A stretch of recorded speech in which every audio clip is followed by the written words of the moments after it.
Okay, we're back together on part number three. Now, so part number three now, just to recap, part number one, we were talking about the some elements that were the making of the universe.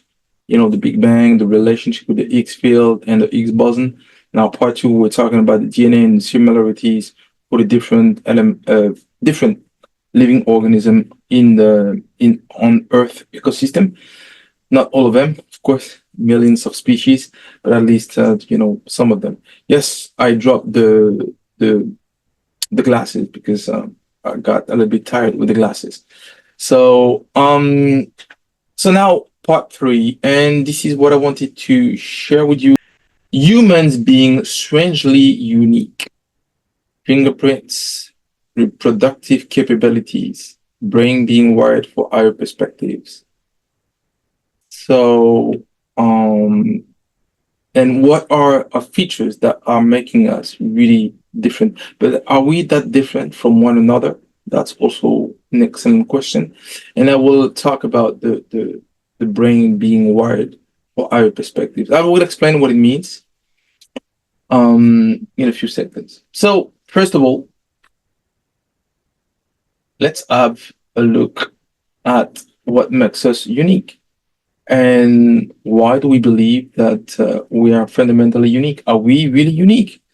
That is really an interesting question because if you think of it, what we saw on the DNA similarities, we're saying between humans, there's 99.9% resemblance in the DNA format. So the format from, so for example, people are saying black,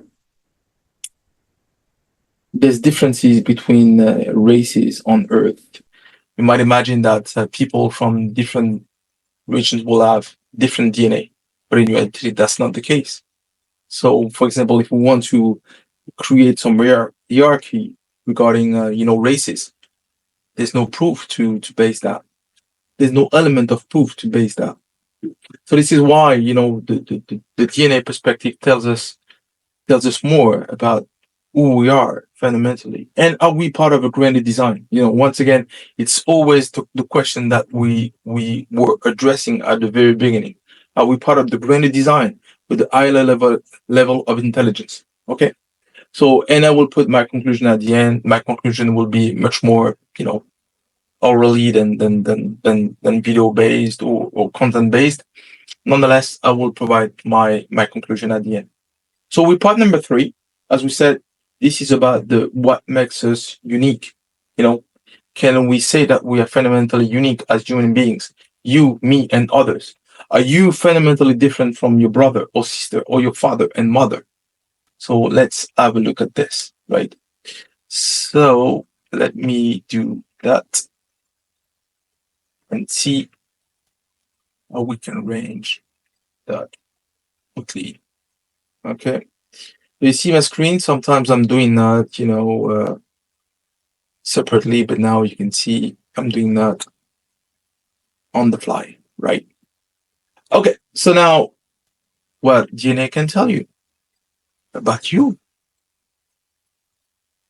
Okay, there's no sound, so uh, we simply have a look. Okay, do you have curly hair? Do you have dimples?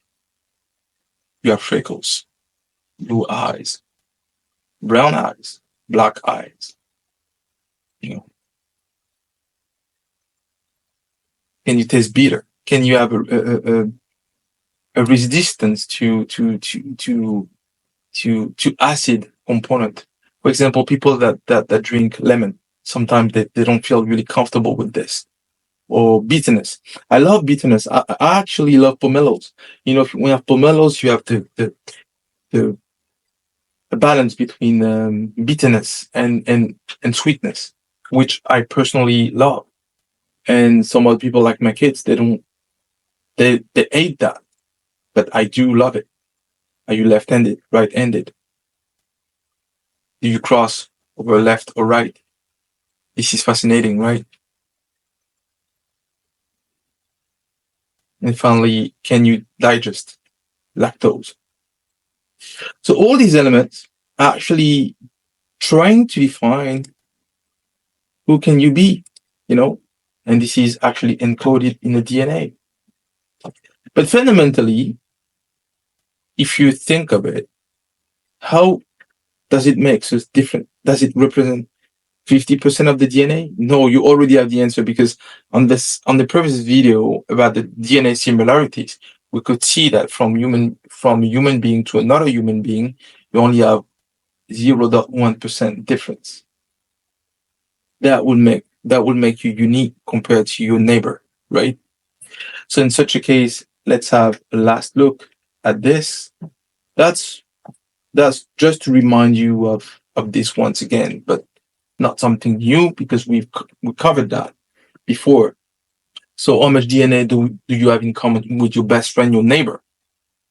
In that case, you have some kind of a question, but you already know the answer because we covered that before. Yeah, 99.9% is actually the answer.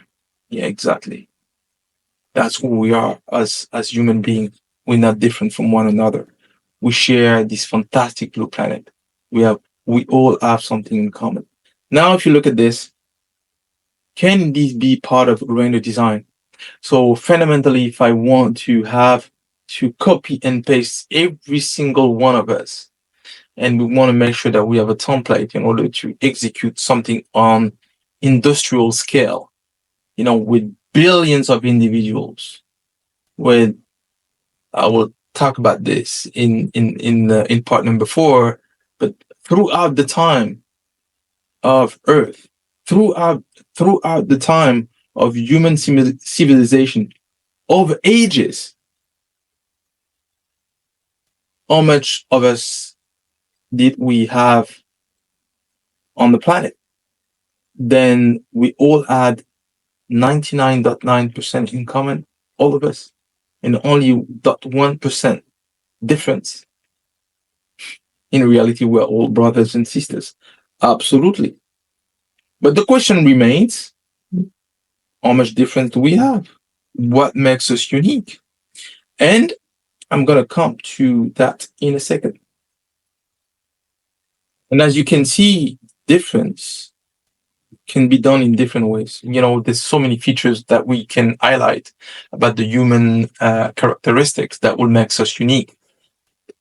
The size of our hands, the width of our shoulders, the hair, the iris, the color of the iris, the pigment in the iris, skin color, naturally. Also the fingerprints. Most of the time people were thinking, yeah, you have fundamentally between individuals, you have great differences in the fingerprints, but actually this is really in the margin. You can have some people with similar fingerprints. It exists on the planet. There's been some study about this where people were actually cataloging different kind of fingerprints throughout the world, and they could see that people actually sometimes they can have similar fingerprints.